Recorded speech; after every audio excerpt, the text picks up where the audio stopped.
Story शुरू होती है जब मैं घर से गुस्से में बड़बड़ाते हुए निकल आया था और बस स्टैंड की तरफ आगे बढ़ने लगा। मैं मन ही मन बड़बड़ा रहा था, पता नहीं कितने पैसे छुपा के रखे हैं, लेकिन मेरे लिए एक बाइक नहीं ले सकते।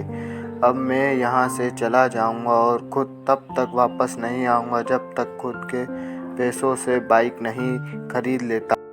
इतना सोच ही रहा था, तभी मेरे पैरों में मुझे कुछ चुभने का एहसास हुआ। नीचे देखा तो समझ आया कि जल्दबाजी में पापा के जूते पहन आया हूँ। उन जूतों में कील उभरी हुई थी जो मेरे पैर में बार बार घाव किए जा रही थी, लेकिन उस समय गुस्सा अधिक था तो मैं बड़बड़ाते हुए आगे बढ़ गया। एकाएक मुझे याद आया कि पापा का पर्स भी साथ ले आया हूँ। मेरे खुराफाती दिमाग में एक ख्याल आया, क्यों ना आज पापा का पर्स चेक किया जाए, जिसे आज तक उन्होंने किसी को हाथ तक नहीं लगाने दिया था। पता नहीं कौन सा खजाना छुपा है इस पर्स में जो किसी को हाथ नहीं लगाने देते थे। जब मैंने पापा का वह पुराना पर्स खोलकर देखा तो उसमें पैसे तो नहीं मिले, लेकिन पैसों की जगह पर एक डायरी रखी हुई थी। तब मैंने सोचा, ओह, तो यह खजाना छुपा रखा है। मैं समझ रहा था कि पापा ने लिखा होगा कि किस से कितने पैसे लेने हैं और किसको कितने पैसे दिए हैं, लेकिन मैं गलत था। जब मैंने उस छोटी सी डायरी का पहला पेज खोलकर देखा तो वहाँ पर जो लिखा था वह थोड़ा सीरियस कर देने वाला था। डायरी में जो लिखा था उसे पढ़ने के बाद मेरे चेहरे पर जो एक्सप्रेशन थे वह गायब हो चुके थे, क्योंकि डायरी में वैसा कुछ नहीं था जैसा मैं सोच रहा था। वहाँ पर उन पैसों का हिसाब लिखा हुआ था जो अलग अलग कामों के लिए अलग अलग लोगों से उधार लिए गए थे। उस लिस्ट में कंप्यूटर के नाम पर भी पैसे लिए गए थे। क्यों कुछ यूँ लिखा था, 50,000 बेटे के कंप्यूटर के लिए।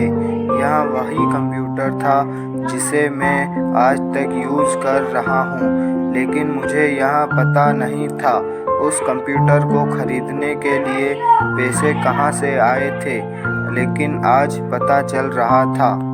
मुझे आज भी याद है जब मैंने पहली बार कैमरे के लिए जिद की थी, जो मेरे पापा ने मुझे 2 हफ्ते बाद मेरे बर्थडे पर ला कर दिया था, जिसे देखकर मैं बहुत खुश हुआ था।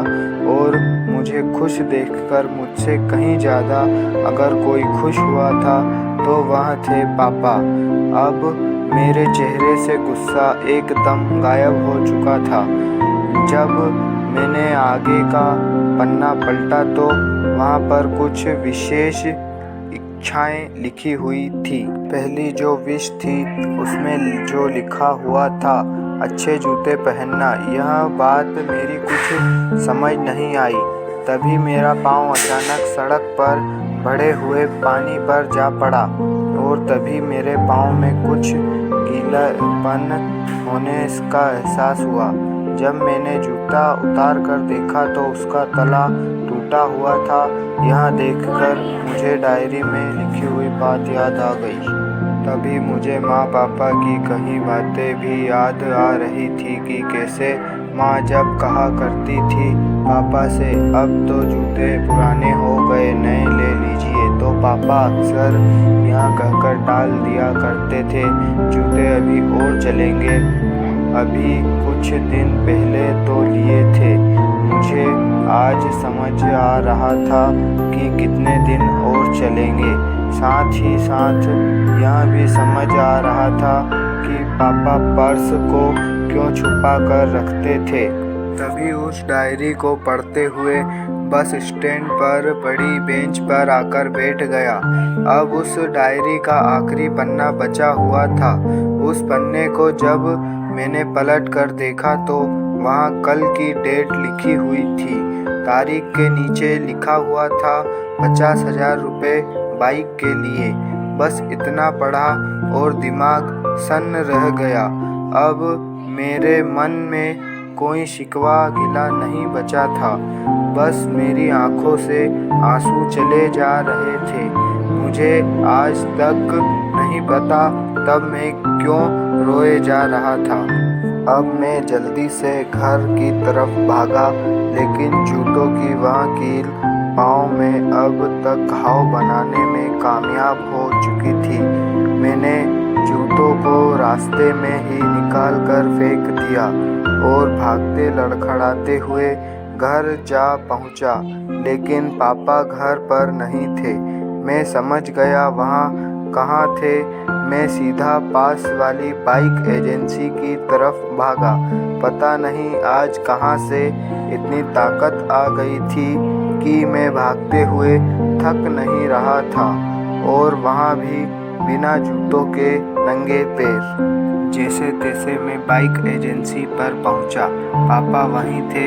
मैंने पापा को दौड़कर गले लगा लिया और मेरी आंखों से आंसू रुकने का नाम ही नहीं ले रहे थे। पापा को समझ नहीं आ रहा था आखिर हो क्या रहा है, मैं क्यों रो रहा हूँ। मैंने पापा से कहा, पापा मुझे मोटरसाइकिल नहीं चाहिए, आप अपने लिए जूते ले लीजिए।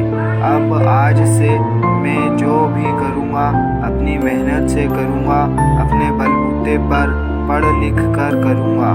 दोस्तों, बस इतनी सी थी ये कहानी।